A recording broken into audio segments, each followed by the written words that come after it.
Hey everyone, welcome back to our new session. अभी हम लोग कर रहे हैं डीबीएमएस में हम लोग जो है देख रहे थे ट्रांजैक्शन एंड कंकरेंसी कंट्रोल वाले यूनिट को।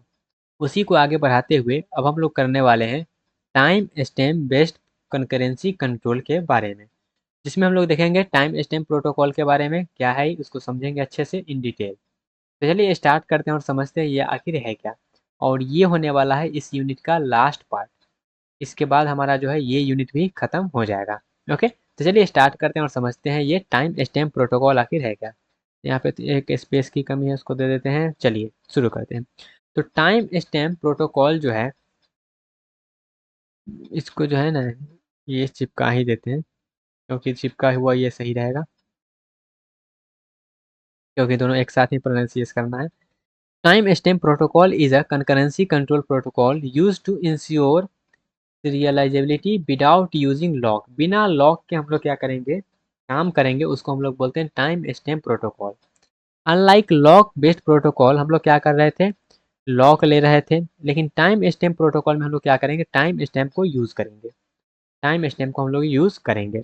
Time stamp protocol is a protocol in which every transaction is assigned a unique time stamp when it start.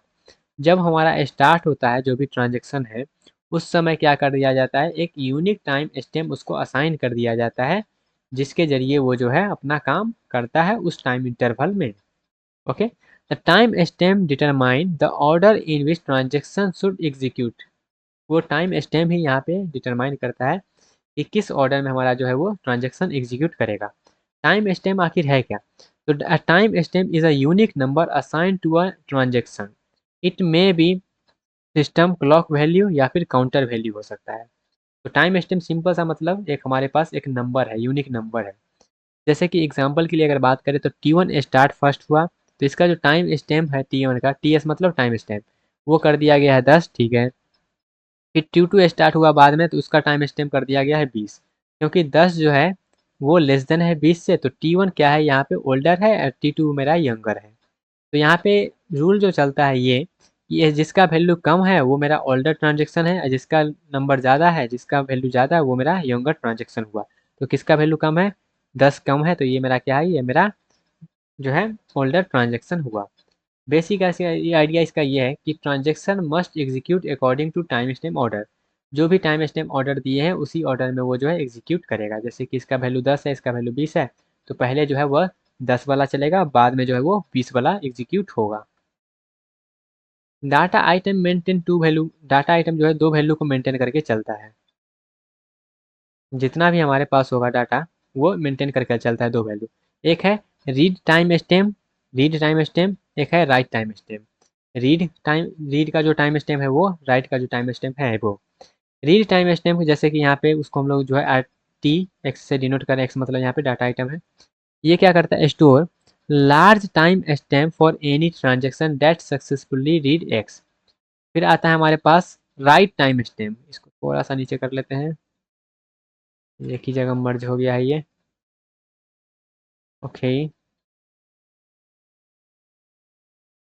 फिर अगला हमारे पास है राइट टाइम स्टैम्प। तो यहाँ पे इसको नंबर कर देते हैं, पहले ये पहला, ये दूसरा, ये पहला, ये दूसरा। राइट टाइम स्टैम्प जो है ये क्या स्टोर करके चलता है, large time stamp of any transaction that successfully wrote. मतलब जब डेटा लिखा गया है उसका वो स्टोर करके रखता है। एग्जाम्पल के लिए बात करें तो ये हमारे पास राइट टाइम स्टैम्प है ए का, ये रीड टाइम स्टैम्प है, रीड टाइम स्टैम्प 15 है, राइट टाइम स्टैम्प 12 है। इसका मतलब ये हुआ कि लेटेस्ट जो रीड किया गया है टाइम स्टैम्प के द्वारा वो 15 पे, और जो लेटेस्ट राइट किया गया है वो 12 पे। रीड रूल क्या कहता है, रीड रूल कहता है कि transaction T want read x. ठीक है, तो चेक किया जाएगा कि ये जो हमारे पास टाइम स्टैम्प है टी का, क्या वो राइट टाइम स्टैम्प से बड़ा है या फिर छोटा है। तो यहाँ पे दो केस होगा। एक केस ये होगा कि हमारा जो है वो छोटा हो सकता है,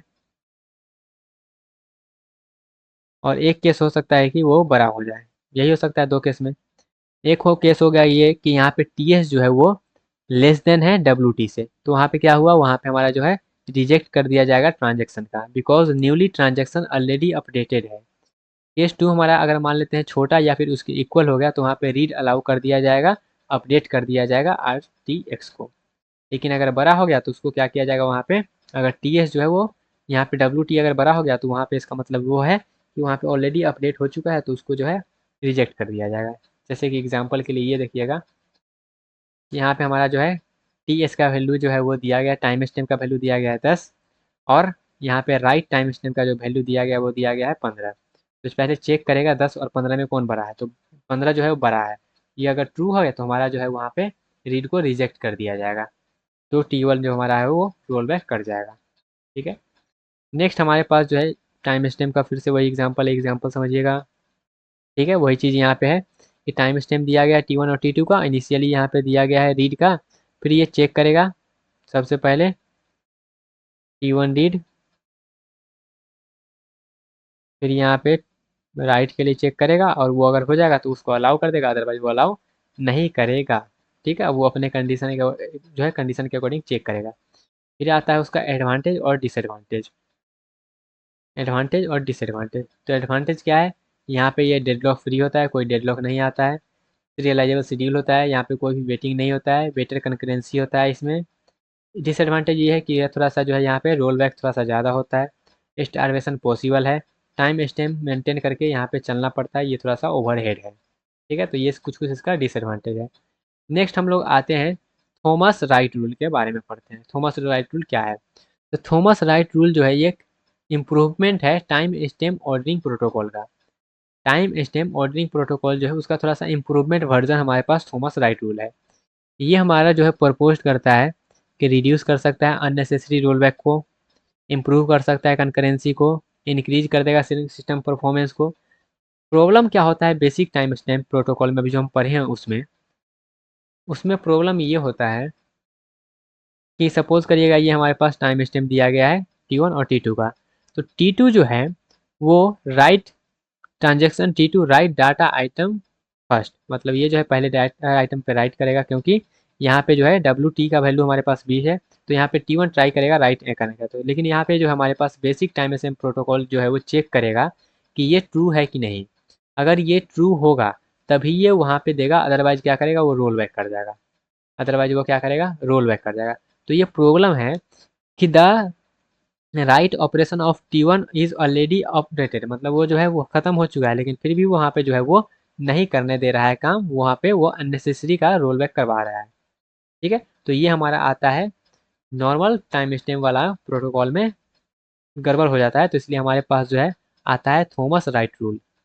तो थॉमस राइट रूल क्या कहता है, थॉमस भैया आएंगे राइट करके जाएंगे। थॉमस राइट रूल क्या कहता है कि if TS time stamp of T ये अगर हो गया तो यहाँ पे क्या किया जाएगा, ignore the write operation instead of aborting the transaction, transaction को ख़त्म करने के बजाय जो है उसको इग्नोर किया जाएगा। मेन रूल इसका ये है कि फॉर राइट यहाँ पे केस चेक करेगा कि ये जो, इसको थोड़ा सा नीचे कर दें, यहाँ पे चेक करेगा केस कि अगर ये सही है तो वहाँ पे अबॉर्ट कर दिया जाएगा,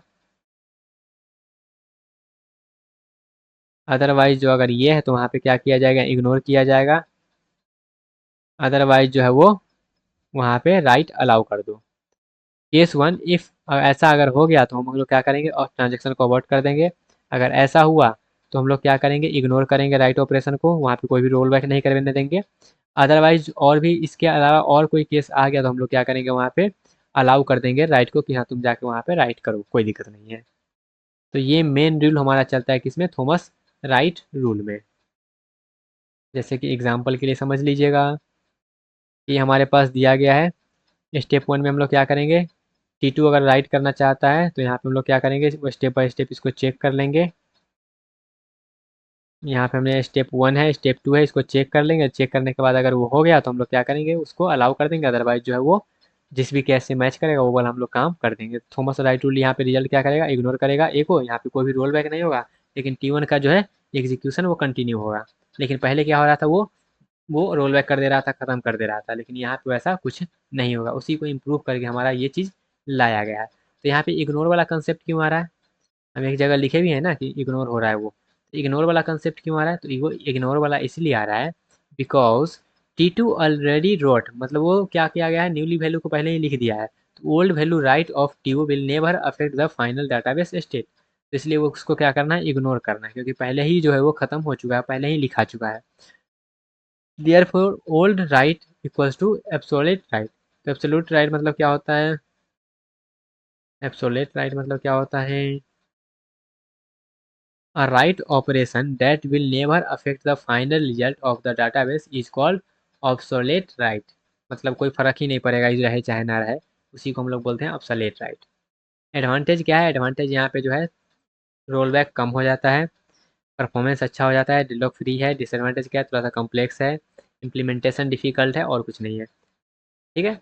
अब यहाँ पे इसके थोड़ा सा डिफरेंस की बात कर ले कि हमारा नॉर्मल टाइम स्टैम्प में और थॉमस में क्या डिफरेंस है। तो यहाँ पे हमारे पास पहला डिफरेंस तो यही है कि ये क्या कर रहा था, अवॉइड कर दे रहा था इस केस में, लेकिन ये क्या करेगा, यहाँ पे राइट ऑपरेशन को इग्नोर करके चलेगा। यहाँ पे रोल बैक ज़्यादा था, यहाँ पे कम रोल बैक है। इसका कंकरेंसी थोड़ा सा लोअर था, इसका हाइयर है। ये सिंपल है और ये थोड़ा सा कम्प्लेक्स है। तो गाइज यहाँ पे हमारा एक और एग्जाम्पल देख लेते हैं। जैसे कि ये है, फिर ये चेक करेगा, अगर हो गया तो वहाँ पे क्या करेगा, इग्नोर करेगा, अदरवाइज वो कंटिन्यू करेगा। ठीक है। तो गाइज ये रहा हमारा ट्रांजेक्शन एंड कंकरेंसी का कंप्लीट डिटेल्ड डिस्कशन। यहाँ पे हमने हम बहुत सारा पार्ट में इसको कंप्लीट कर लिया है। आई होप आपको सब पार्ट समझ में आया होगा। कोई भी पॉइंट पे डाउट रह जाता है तो कमेंट सेक्शन में आप जो है पूछ सकते हैं। कमेंट सेक्शन आपके लिए खुला हुआ है। कोई भी डाउट हो तो कमेंट सेक्शन में बताइए, उसको सॉल्व किया जाएगा। गाइज इसका जो प्रैक्टिस है, क्योंकि इसमें बहुत सारा कंसेप्ट है, बहुत सारा कंसेप्ट यहाँ पे हम लोग डिस्कस किया है, तो इसका जो प्रैक्टिस वाला क्वेश्चन होगा उसको हम लोग जो है प्रैक्टिस कर लेंगे गेट के PYQ से। तो आप जो है अगर प्रैक्टिस करना चाहते हैं, अगर आप चाहते हैं कि हाँ थोड़ा सा गेट का PYQ वगैरह समझ में आ जाए कि हाँ कैसे करते हैं नहीं करते हैं, तो इसका जो गेट का PYQ वाला सीरीज है उसमें इस चैप्टर पे जाइए और इस चैप्टर का जितना भी क्वेश्चन हमने किया है उस क्वेश्चन को आप सॉल्व करिए और खुद से भी जो है अलग अलग एग्जाम्पल लेके अलग अलग क्वेश्चन लेके सॉल्व करने का ट्राई करें। ओके। जिससे आपका प्रैक्टिस भी हो जाएगा और सबका सब जो है वो रिवीजन भी हो जाएगा। तो ये रहा पूरा का पूरा ओवरऑल ये यूनिट। इसका फीडबैक ज़रूर दीजिएगा कि क्या चीज़ है, क्या समझ में आया या फिर कहाँ के पे क्या हुआ, जो भी इसके रिलेटेड आपको लगे वो दीजिएगा फीडबैक। तो आप लोग मिलते हैं अब नेक्स्ट यूनिट में। इस यूनिट के रिलेटेड कोई भी डाउट हो तो कमेंट सेक्शन आपके लिए खुला हुआ है, उसमें जाके अपना जो है राय विचार जो भी देना चाहते हैं दे सकते हैं। मिलते हैं अपने अगले सेक्शन में, तब तक के लिए bye, take care and all the best.